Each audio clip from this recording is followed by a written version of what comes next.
Hola amigos, ¿qué tal? Stuart here from Spain Speaks with a Spain news update, and there's some good news today, and it is that the government has said that they're not planning energy supply cuts here in Spain for businesses and households, but more about that in just a moment. Firstly, a big thanks to all of the people that left comments on the last video. Lots of comments, lots of debate happening there as usual. Thanks to people that supported the channel through a donation or by buying me a beer or a coffee or through the new super thanks option. Many thanks for that. Thanks to people that bought merchandise, and a big thanks to my patrons on Patreon for your continuing support. Now, let's get into the news, and as I said, there's some good news today, and it is that the government is not considering energy supply cuts. As we can read here, the government assures that it is not considering supply cuts due to the energy crisis. In an interview with El Periódico de Catalunya, the government spokesperson and Minister for Territorial Policy, Isabel Rodríguez, has assured that the government is not planning to approve cuts in the supply of energy to industry and households due to the energy crisis. Isabel Rodríguez affirms that in Spain there are no plans to cut the supply to industry and households, neither now nor in the contingency plan they are working on, but they must take measures and stress that raising or lowering the thermostat by 1 degree already represents a saving of 9% of electricity consumption in Spain. So there we go, government spokesperson Isabel Rodríguez saying that there won't be supply cuts when it comes to gas and electricity here in Spain anytime soon. But I don't want to be the guy that has to point out that when it comes to telling the truth and keeping promises, the current government that we have in Spain doesn't have the best track record. So forgive me for being a little bit skeptical when it comes to believing what this government says. What they say today might not be what they say tomorrow, but then again, that happens everywhere, right? Now, one person that is extremely negative about the way Spain is going, especially when it comes to the economy, is opposition leader Alberto Núñez Feijóo. And as we can read here, Feijóo opens the political year by voicing fears about the economy. "We Spaniards are scared. Everything is likely to get worse," he says. Back to the place where it all began to embark on the most difficult path.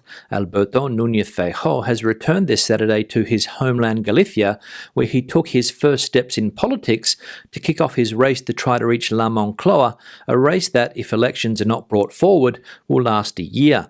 The most important thing at this Saturday's event was to project an image of unity, but Feijóo also outlined in his speech the main lines of his strategy to defeat the PSOE, and from his words, instilling fear for the economic situation, it was clear that he wants the socialist president to lose the government because of the economy.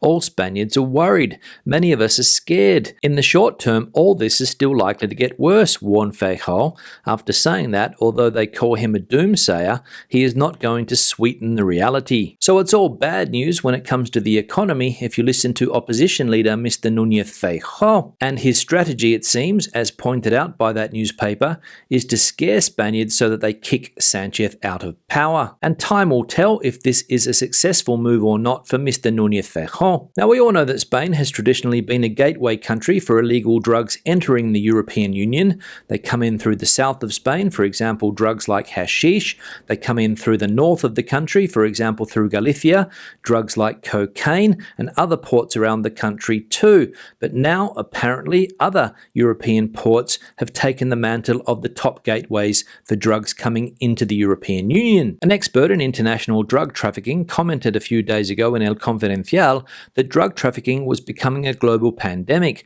"We need to take seriously the reports that warn of this, and if we don't put the brakes on it, it will flood the market," he warned. A pessimistic prediction that can be sensed in the statistics of cocaine seized, more than 240 tons in the European Union alone in 2021, a record figure for the 5th consecutive year, where Spain, 49,000 kilos, is in third place in a ranking led by Belgium, 92,000, and the Netherlands, 73,000, and where maritime containers have become the main entry route for this substance, a scenario in which the ports of Valencia and Algeciras are among the top 5 where most shipments are intercepted. So there we go, drug trafficking, according to that expert, a global pandemic that needs to be slowed down. And literally, as I sit here reading the news, hundreds and hundreds of kilos of cocaine are entering the European Union through the various ports. So good luck trying to stop it. Now, the summer of 2022, as we know, has been a bumper year for tourism here in Spain, and tourism momentum continues in September despite economic pessimism. The high levels of inflation that are taking purchasing power away from families, or the gloomy economic outlook due to the impact of the energy crisis,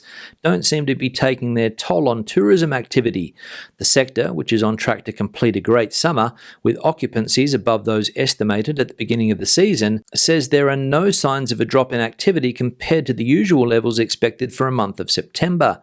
The strong pace of sales has been maintained from spring until August, with very interesting figures and very similar to those of 2019. There was an appetite for travel, and it has been done as early as possible. The level of bookings is still good today, says Carlos Garrido, president of the Spanish Confederation of Travel Agencies. So the fantastic tourism figures for Spain look set to continue in the month of September. And a lot of people obviously thinking that 2022 was a good year to enjoy a holiday after 2 years of the pandemic. Now, another tragedy has occurred at a local running of the Bulls Festival here in Spain, this time in Madrid. And as we can see here, a 60-year-old man has died from a goring to the neck in the fiestas of Alapardo, Madrid. In the Madrid municipality of Alapardo, a man has died after being gored on the first day of the patron saint fiestas.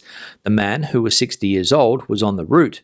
At one point along the route, one of the bulls, who had separated from the group, charged him and gored him fatally in the neck. The injured runner began to lose a large amount of blood and was quickly attended to by the medical services who were in the bull ring. In the end, he lost his life due to the seriousness of the injury.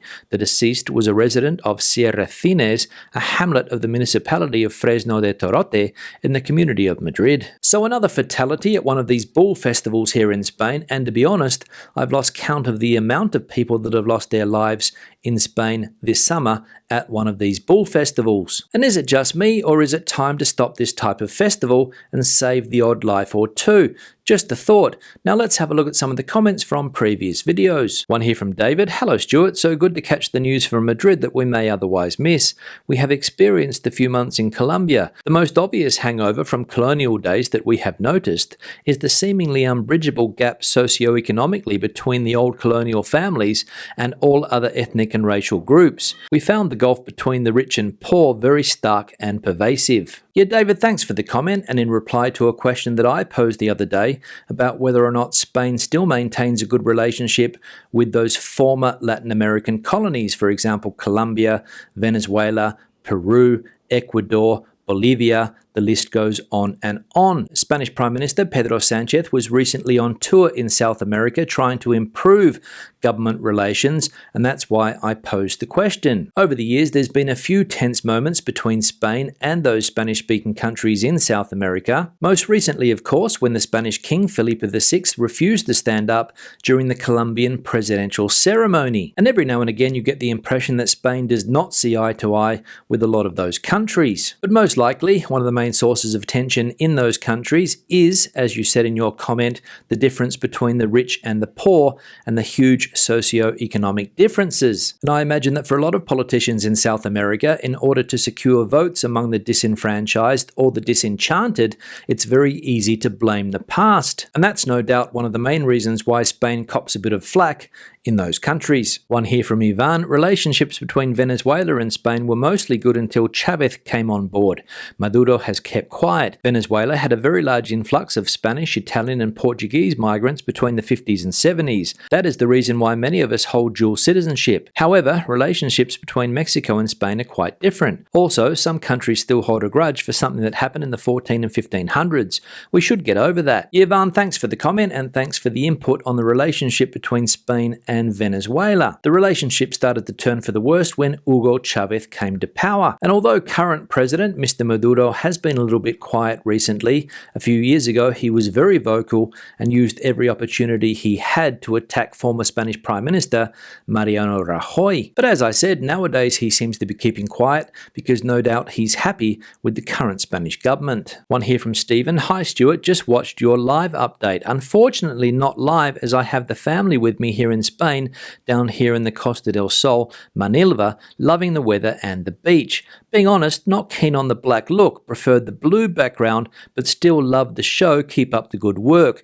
I'll try and catch a live show while I'm in Spain. Steve from Manilva. Yes, Stephen, thanks for the comment, and good to see that you are enjoying the good weather and beaches down there on the Costa del Sol. Hope it's not too hot. And when it comes to my new background look, the black background, as you can see behind me, I tried this yesterday for the first time during the live stream, and the reaction was a little bit mixed. Some people seem to like it, some people seem to hate it, but the good news is that it's not going to be the final solution when it comes to my new backgrounds. I'm working on some different colors. I've started with black because it was the first one that was delivered, but there are more colors on the way. And basically the idea is to try different colors for the backdrop according to the style of the video. So some days it will be black, some days it will be blue, some days it will be grey. It will depend on the style of the video. One here from Susanna, like the new look. Yes, Susanna, thanks for the comment, and there you go. Some people don't like the new black look, and some people like yourself, Susanna, do. One here from Don. Hi, Stuart. Great video. I can understand the anti-tourist thing, though I disagree with their action. I work in the tourist sector on the Costa del Sol, and when you see the behaviour of the minority at the airport and in popular nightclub areas, you have to ask yourself, is it any wonder that the locals get uptight? Some of these tourists think that they can just carry on and totally disrespect the local population. I have in the past found the bureaucracy thing difficult, but put it down to living in a foreign country where they do things differently. It makes it more bearable.